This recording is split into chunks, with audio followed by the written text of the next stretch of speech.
In 1925, Eritrea was firmly under Italian colonial rule, a chapter that would shape the country's destiny for decades to come. The Italian presence was visible everywhere, from the uniforms of colonial officials to the flags fluttering above government buildings. Daily life for Eritreans was marked by the rhythms and restrictions of foreign authority, as the colonizers sought to imprint their vision on the land and its people. The very name Eritrea was inspired by the Greek word for the Red Sea, reflecting the region's strategic importance as a gateway between Africa and the wider world. Italian ambitions were fueled by the desire to control this vital coastline and to use Eritrea as a springboard for further expansion into the Horn of Africa. The Italians set about transforming Asmara, the capital, into what they called Piccola Roma, Little Rome. Grand boulevards, Art Deco cinemas, and ornate churches rose alongside modern infrastructure like paved roads, railways, and power stations, but these developments were designed primarily for the benefit of Italian settlers and colonial administrators, not for the local Eritrean population. The city's new face was a symbol of colonial ambition, not inclusion. For most Eritreans, opportunities were limited and tightly controlled. Segregation was strictly enforced. Eritreans were excluded from skilled jobs and meaningful economic advancement, relegated instead to roles as laborers, domestic workers, or soldiers in the colonial army. Education for Eritrean children was minimal, often ending after just a few years, with curricula designed to reinforce their subordinate status and discourage aspirations for leadership or independence. The colonial system was meticulously structured to keep Eritreans subordinate. Laws and policies prevented the rise of local leaders, and any form of political organization or dissent was swiftly suppressed. The administration's goal was clear: to maintain control and prevent any challenge to Italian authority. Yet, despite these efforts, Eritreans found ways to preserve their cultures, languages, and traditions. Community gatherings, religious ceremonies, and oral storytelling became acts of quiet resistance, helping to sustain a sense of identity and belonging in the face of foreign domination. The spirit of the people endured, even as the colonial regime tried to reshape their world. Many Eritreans were recruited, sometimes forcibly, as Askari soldiers, serving in Italy's military campaigns across Africa and beyond. These men wore Italian uniforms and often found themselves enforcing colonial rule on their own people or neighboring communities. For some, military service offered a rare path to status or income, but it also deepened the complexities of loyalty and identity under colonial rule. By 1925, an entire generation of Eritreans had grown up knowing only foreign authority. Their daily lives were shaped by the rules and expectations of the colonial regime. Yet, beneath the surface, the seeds of self-determination were quietly taking root. In homes, schools, and communities, Eritreans began to imagine a future beyond colonial rule, a hope that would one day fuel their struggle for independence. The conclusion of World War II marked a dramatic turning point for Eritrea. After decades under Italian colonial rule, the defeat of Italy in the war brought an abrupt end to its control over the region. The streets of Eritrea, once dominated by Italian architecture and influence, now stood at the crossroads of a new era, filled with uncertainty and hope for a different future.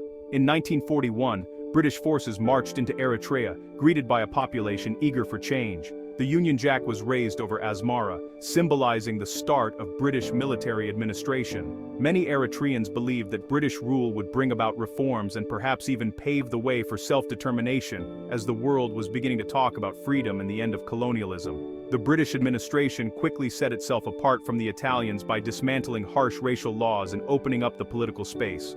For the first time, Eritreans could form political parties, publish newspapers, and openly discuss their future.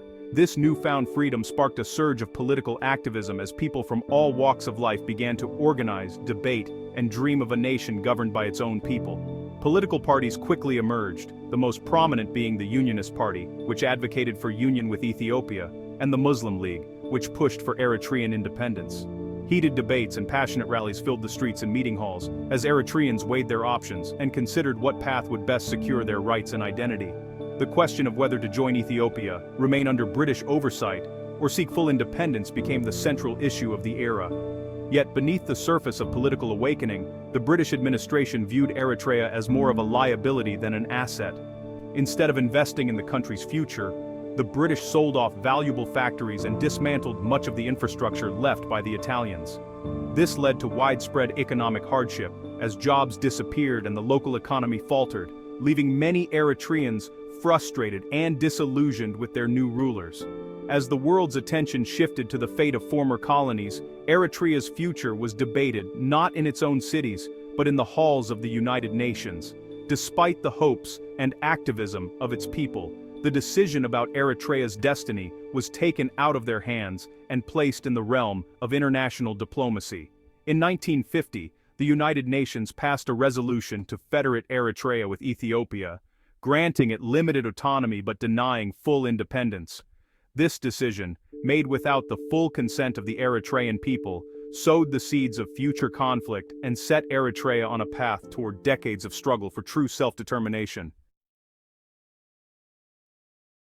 In 1952, Eritrea was federated with Ethiopia, granted its own constitution, flag, and languages. For a brief period, Eritrea enjoyed fragile autonomy and democratic institutions, but Emperor Haile Selassie quickly moved to erode this autonomy, placing Ethiopian officials in power, suppressing the press, and banning pro-independence parties. In 1958, Amharic replaced Eritrean languages in schools, signaling the end of federal promises. By 1962, under pressure, the Eritrean Assembly dissolved itself, and Eritrea was annexed as Ethiopia's 14th province. The peaceful path to self-determination was closed, leaving armed struggle as the only option. In 1962, Ethiopia formally annexed Eritrea, dissolving its autonomous status and sparking outrage among Eritreans. This act of annexation was not just a political maneuver, it was a catalyst that ignited a fierce and protracted struggle for self-determination. What followed was a 30-year war for independence, a conflict that would reshape the region and define the identity of a nation. The Eritrean Liberation Front, or ELF, emerged as the first organized resistance. Drawing strength from rural communities, the ALF adopted guerrilla tactics, using Eritrea's harsh and mountainous terrain to their advantage. Fighters moved stealthily through the landscape, launching surprise attacks and then melting back into the hills. The support of villagers was crucial, providing food, shelter, and intelligence, turning the countryside into a vast network of resistance. Ethiopia, determined to crush the rebellion, responded with overwhelming military force. Backed by the United States, the Ethiopian army deployed modern weaponry and launched brutal campaigns against both fighters and civilians. These harsh tactics only deepened resentment among Eritreans, driving more people to join the rebel cause and swelling the ranks of the resistance. As the struggle wore on, internal divisions began to fracture the ELF. Disagreements over strategy and leadership led to the emergence of a new group, the Eritrean People's Liberation Front, or EPLF. Over time, the EPLF grew in strength and organization, eventually surpassing the ELF to become the dominant force in the independence movement. Despite the bitter civil war between the ELF and EPLF, the EPLF established disciplined control over liberated areas.